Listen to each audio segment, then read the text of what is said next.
오늘 하나님의 은혜가 오늘 말씀 가운데, 우리 예배 가운데, 우리 찬양 가운데, 우리 삶 가운데 충만하게 임하시기를 다시 한번 주님의 이름으로 축복합니다.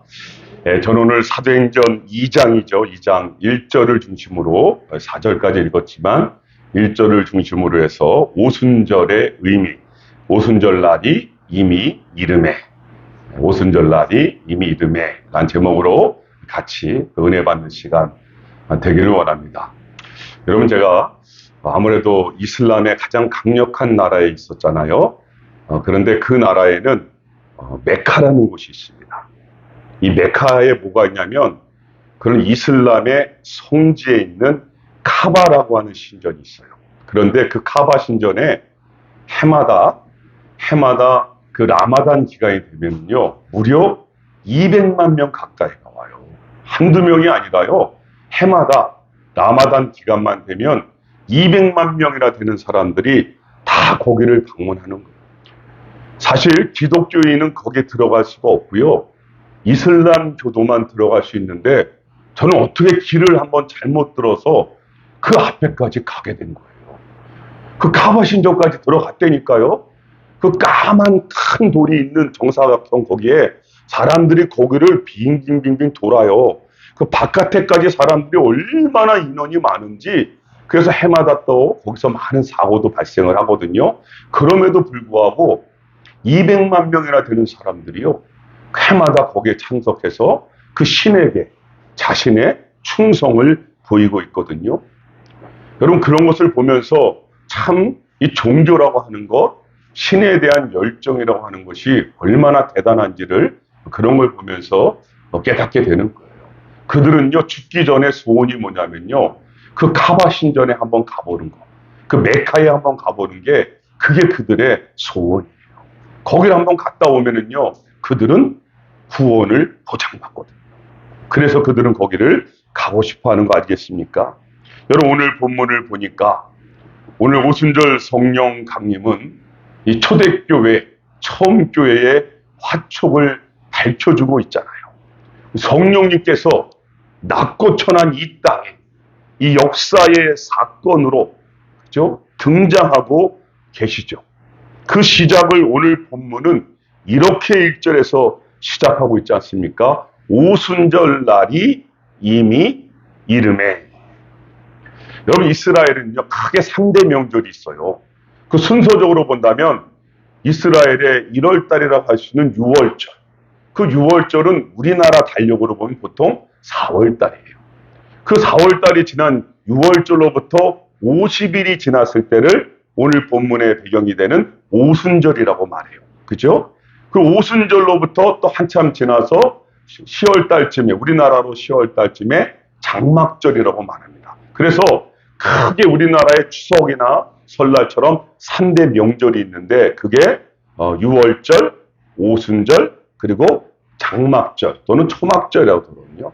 그래서 이 절기가 되면은요 우리나라처럼 아까 제가 말씀드렸던 이슬람의 그 라마단 기간에 이슬람 사람들이 그 메카 신전으로 모여들듯이 이스라엘 사람들도요 해외 각지에 흩어져 살던 사람들이 다 예루살렘으로 모여드는 거예요. 그래서 요세푸스 그 역사가의 말로는 거의 200만 명 가까이 모여들었다라고 그렇게 말하고 있어요. 그만큼 그들에게 이 절기는요 해도 되고 말아도 되는 게 아니라 출애굽기 23장 17절에서 하나님께서 그것을 지키라 그랬거든요. 그래서 그 말씀을 그들은 목숨 걸고 지켜야 되기 때문에 아무리 흩어져 살아도 그들이 이 절기만 되면 다 예루살렘으로 모이게 되는 거죠. 여러분 보세요. 그렇게 사람이 많이 모였을 때 어떤 일이 벌어졌어요? 그 절기 중에 하나인 이 오순절 날에 누가 임하셨다고요? 약속하신 성령님이 지금 임하고 계시잖아요. 여러분, 이 오순절의 원어 펜테코스테, 이 펜테코스테는 어떻게 해서 생겨났냐면 이스라엘 백성들이 이집트에서 노예 생활을 했잖아요. 그죠? 그러다가 6월절 어린 양의 피로 그들이 해방이 되었습니다. 그래서 6월절과 연관이 되어 있고 이 6월절로부터 50일째 되는 날, 그날이 바로 오순절로 절기를 지키게 되는 것이죠. 우리 주님께서 2000년 전에 그 6월절에 어린 양이 되셔서 십자가에서 온몸의 피화물을 다 쏟아부으시며 돌아가셨잖아요. 그리고 사흘 만에 다시 부활하셔서 안식 후 첫날 주님이 부활하셨어요. 그리고 절망과 슬픔과 고통과 아픔 속에 있는 그 신음하는 제자들을 찾아오셔서 무려 40일 동안을 제자들에게 같이 머물면서 하나님의 나라가 어떤 것인지를 가르치시다. 그리고 승천하시면서 마지막으로 제자들에게 최후의 명령을 내리셨죠. 그것이 뭐라고요? 오직 성령이 너희에게 임하시면 너희가 권능을 받고 예루살렘과 온 유대와 사마리아와 땅끝까지 이르러 내 증인이 되리라. 그렇게 주님께서 마지막 명령을 내리시면서 마지막으로 강하게 뭐라고 말씀하셨냐면 예루살렘을 떠나지 말고 약속하신 성령님을 기다리라. 그렇게 주님께서 마지막 말씀을 남겨주셨어요.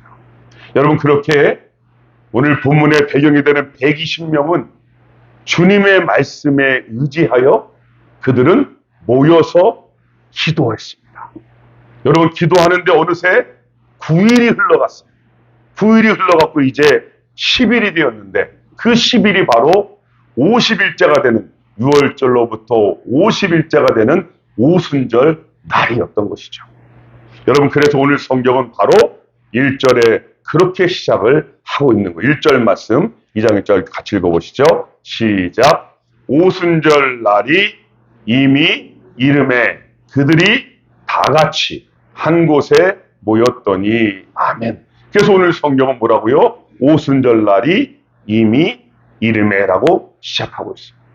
여기 이름에라고 하는 단어의 원어 심플레로우는 신약 성경에서 3번만 사용되고 있는데 다 본문의 저자인 누가가 의도적으로 지금 이 단어를 사용하고 있어요. 이름에라고 하는 단어. 그래서 이 이름의 단어가 뭐냐면 이름에라는 말이 뭐냐면 완전히 채워져서요. 완성되어지는 것을 말하는 거예요. 그래서 영어 단어에도 보면은요. 그냥 이르렀다, come이 아니에요. fulfill, accomplish라고 그래서 완전히 완성되어져서 채워지는 그것을 이름에란 단어로 이 누가가 의도적으로 지금 쓰고 있다는 사실이죠. 여러분, 이것은 어떤 의미에서 보면 이제 하나님의 약속하신 시간, 하나님의 약속하신 시간을 우리가 카이로스라고 그러잖아요. 이 카이로스의 때가 이르렀음을 이제 암시하고 있는 거예요. 다른 말로 하면은요, 우리의 삶의 여정에 이제 하나님의 시간이 정해져 있다는 것을 알고 살라는 말씀 아니에요. 여러분, 죄송하지만 그 대표적인 게 뭐예요? 죽음 아닙니까? 죽음. 그런데 중요한 것은 그 누구도 그 죽음에 대한 정확한 시간을 알지는 못한다는 사실이죠. 그런데 죽는다는 것은 누구나 다 받아들이고 있어요. 여러분, 정확히 말하면 하나님께서 그 시간에 대해서는 알려주지 않는다는 것이 맞을 거예요. 여러분, 사실 알려고 할 필요도 없어요. 우리 그리스도인의 신앙은요, 믿음의 신앙이잖아요. 우리 그리스도인은 믿음으로 살기 때문에 내가 언제 죽는지 그걸 굳이 알려고 할 필요도 없는 것이죠.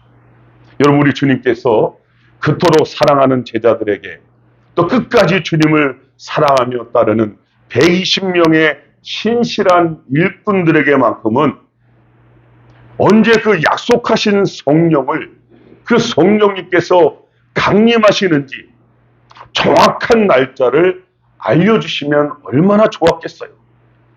그런데 주님은 그렇게 하지 않으셨죠.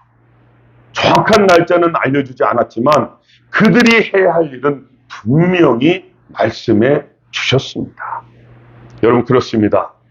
오늘 우리 자신에게도 우리 가정에도 또 우리 자녀들에게도 우리 사업에도 우리 교회에도 반드시 하나님의 때가 임해야 하는 거예요. 그 하나님의 때가 임하시도록 그 120명이 했던 것처럼 우리들도 공통적으로 해야 할 일이 있다는 것이죠. 그것이 뭐라고요? 기도입니다. 그래서 그들은 모여서 뭐 했습니까? 기도했잖아요. 여러분, 그래서 오늘 본문은 1절에서 오순절날이 이름에 그들이 다 같이 한 곳에 모였다. 여러분, 그들은요, 오순절날도 변함없이 뭐 했다고요? 다 같이 한 곳에 모였어요. 여기서 같이라고 말하는 단어의 원어 호모는 이 표준 헬라어 원문에는요, 1장 14절에 기록되어 있는 한마음이란 단어와 똑같은 단어로 지금 쓰고 있는 거예요. 그러니까 같이 모였다고 할 때 그냥 뭐 함께 모였다는 정도가 아니라 그들은요, 한마음이 되어서 한뜻이 되어서 지금 오순절 날에도 변함없이 모여 있는 거예요. 여러분, 지금 제자들 포함한 120명, 그들은 지금 9일 동안 주님의 명령을 지켰잖아요. 약속하신 성령님을 기다리며 뭐 했다고요? 오로지 기도에 힘쓰고 있는 거예요. 여러분, 그런데 9일을 기도했는데 9일을 기다렸는데도 아무런 변화가 없어요. 그리고 언제 성령님이 임하실지, 약속하신 성령님이 내일이라 그러면 너무 좋겠는데 아무런 그런 조짐도 보이지가 않았어요. 그런데 중요한 것은 그들은요, 흔들리지가 않았어요. 의심하지도 않았어요. 그들은 믿음으로 한마음으로 함께 하나님의 약속하신 성령님이 임하실 것을 믿고 계속 기도했다라는 사실이죠. 여러분, 이게 너무 중요한 부분입니다. 여러분, 그렇습니다. 장소적인 개념보다, 숫자적인 개념보다 더 중요한 게 뭐라고요? 마음이라는 거예요. 마음이. 그래서 잠언 4장 23절에 보면 이렇게 말씀하시죠. 모든 지킬 만한 것보다 더욱 내 마음을 지켜라. 왜요? 이는 생명의 근원이 이에서 남이니라. 여러분, 수천 명이, 아니 수만 명이 모일 수도 있어요. 아름답고 모든 편리한 시설을 갖춘 곳이 좋을 수도 있어요. 그러나 여러분, 서로 다른 마음을 품는다면 그곳에는요, 성령님께서 임재하지 않으신다는 거예요. 여러분, 사람은요, 얼마든지 속일 수 있고 사람의 눈에는 하나 된 것 같이 보일 수 있지만, 그러나 하나님은요, 우리의 심령을 정확하게 감찰하시잖아요. 여러분, 여리고성이 무너진 사건 잘 알고 계시죠? 여러분, 그들이 여리고성을 돌면서 지킨 철칙이 뭔지 아세요? 여호수아 6장 10절에 보면은요, 이렇게 기록되어 있어요. 여호수아가 백성에게 명령하여 이르되 너희는 외치지 말며 너희 음성을 들리게 하지 말라. 너희 입에서 아무 말도 내지 말라. 그리하다가 내가 너희에게 명령하여 외치라 하는 날에 외칠지니다 하고. 여러분, 다 그렇잖아요. 뭐에 관한 거죠? 말에 관한 거예요. 너희 음성을 들리게 하지 말래요. 너희 입에서 아무 말도 하지 말래요. 그런 원칙을 세우고 계세요. 여러분, 왜 그럴까요? 우린 누구나 다 죄된 속성을 가지고 있잖아요. 좋은 말이든 나쁜 말이든 우린 자꾸만 근질근질해서 내뱉고 싶은 속성이 있단 말이에요. 다른 사람 말하기를 너무 좋아하지 않나요? 특별히 여리고성 같은 절대 난공불락의 성은요, 겉만 봐도 주눅이 들고 두려움에 떨고 있어요. 거기에 하나님이 전략이라고 주신 게 뭐예요? 뭐 무기를 들고 나가서 싸우라는 게 아니라 하나님이 그냥 한 바퀴씩 돌고 오래요. 그러니 그 전략대로 행하는데, 여러분 6일 동안 행했는데도요, 그러면 좀 징조가 보여야 될 거 아니에요. 좀 금이 가든지, 아니면 사람들이 픽픽 쓰러지든지, 뭐 전염병이 돌든지, 그래야 힘이 나서 막 열심히 돌 거 아닙니까? 그런데 6일 동안 아무 징조가 없어요. 금이 가길 하나요? 어떤 변화도 없어요. 여러분, 그러면 그럴 때 우리 입에서 나올 말이 어떤 말이 나오겠습니까? 그들 입에서 어떤 말이 나오겠어요? 안 봐도 뻔하잖아요. 여러분, 교회는요, 그런 곳입니다. 교회는요, 마지막까지 믿음으로 역사하는 곳입니다. 믿으셔야 돼요.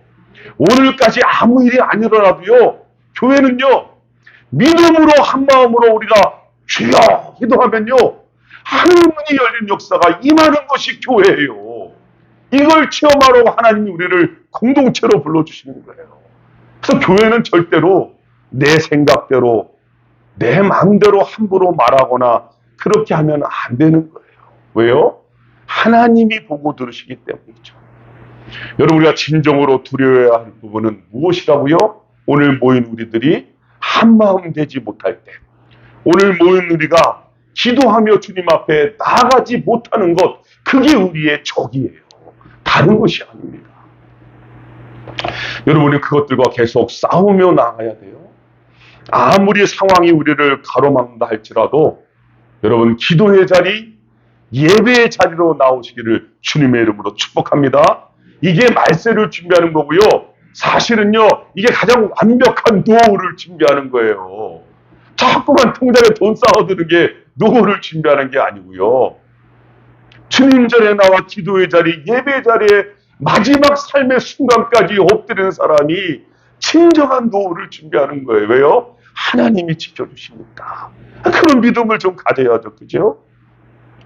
여러분, 근래 들어서 많은 성도님들이 이렇게 오해하는 분들이 있어요.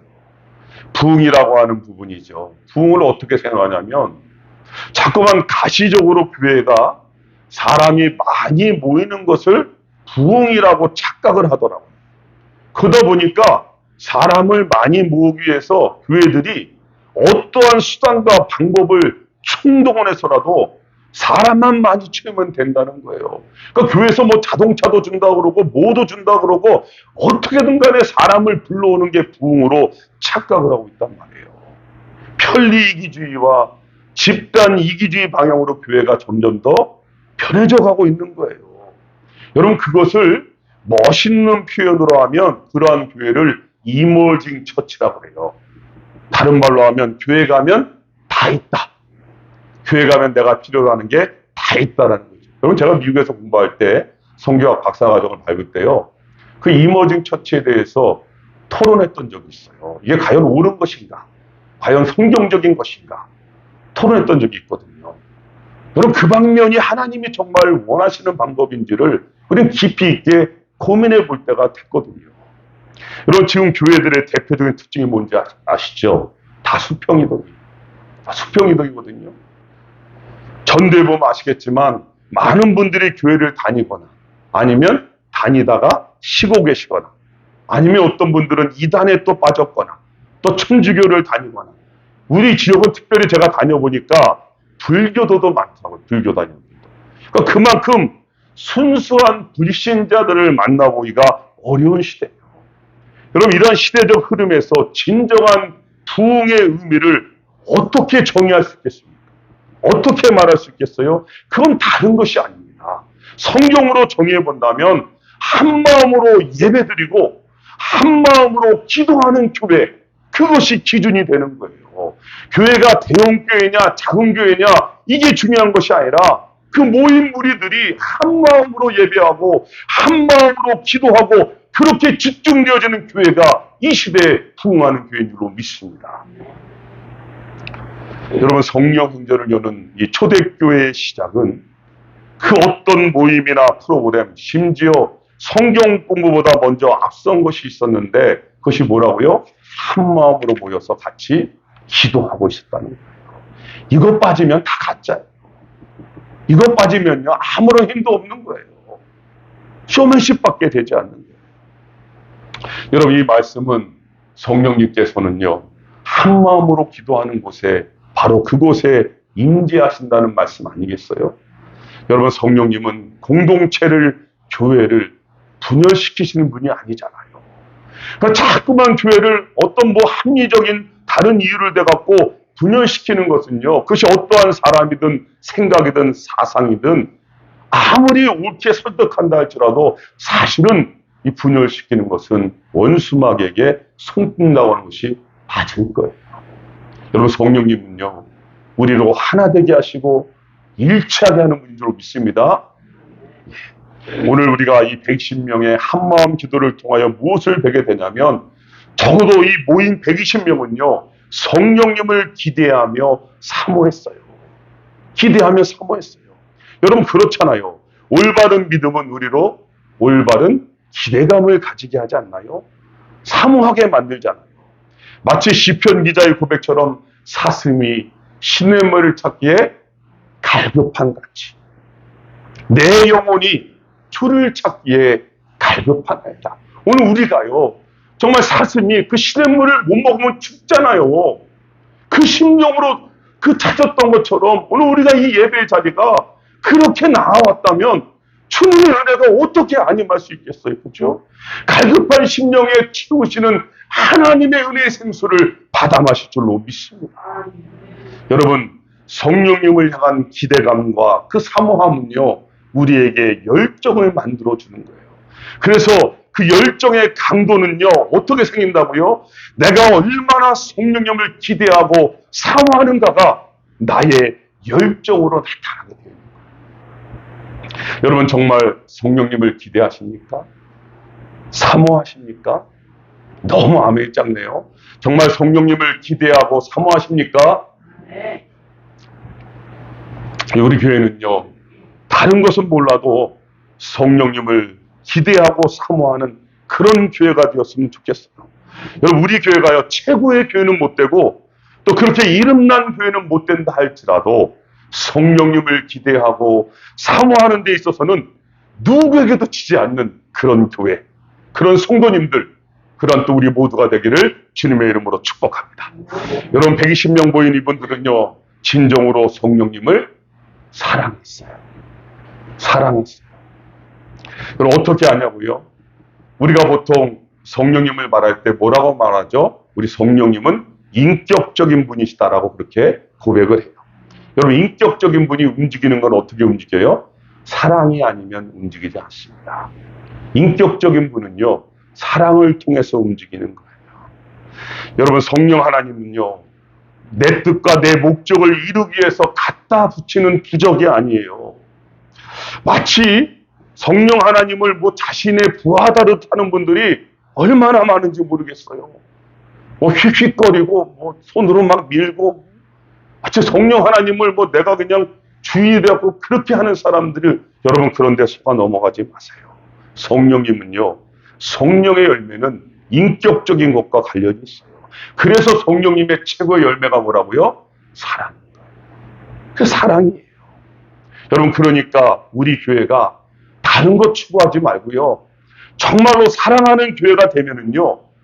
성령님께서 기뻐하시는 가장 성숙하고 건강한 교회라는 표징이 되는 것입니다. 다른 걸로 증거가 되는 것이 아니에요.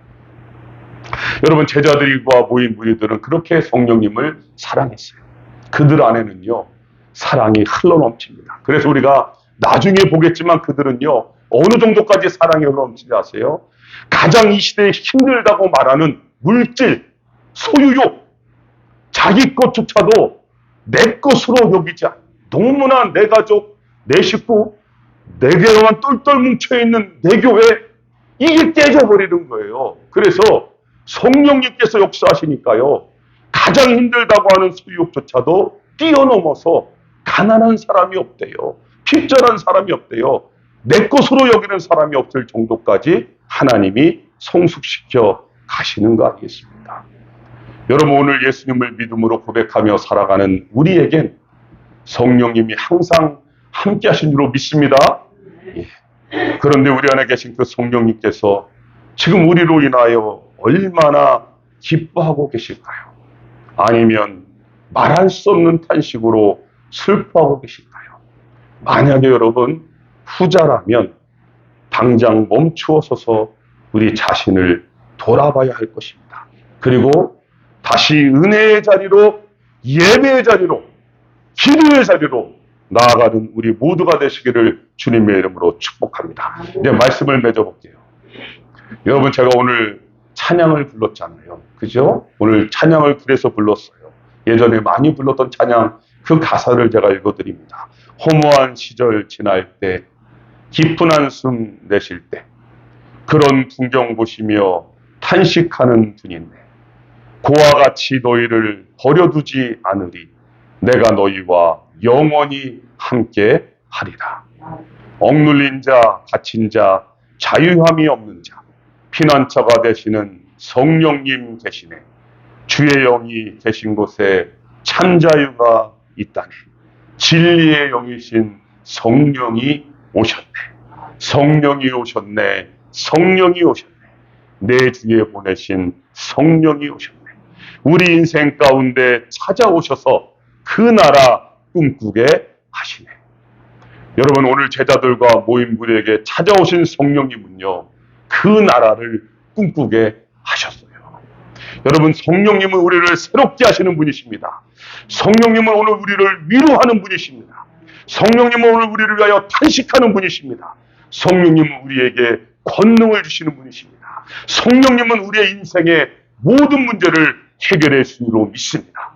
여러분, 그 성령님이 우리에게 충만하게 역사하시도록 한마음 기도의 끈을 놓아서는 안 되고 한마음 예배의 자리를 포기해서도 안 되는 것. 더욱 성령님을 기대하고 사모하며 더 깊이 사랑하심으로 이 시대에 성령의 일꾼으로 살아가시는 우리 모두가 되시기를 주님의 이름으로 축복합니다.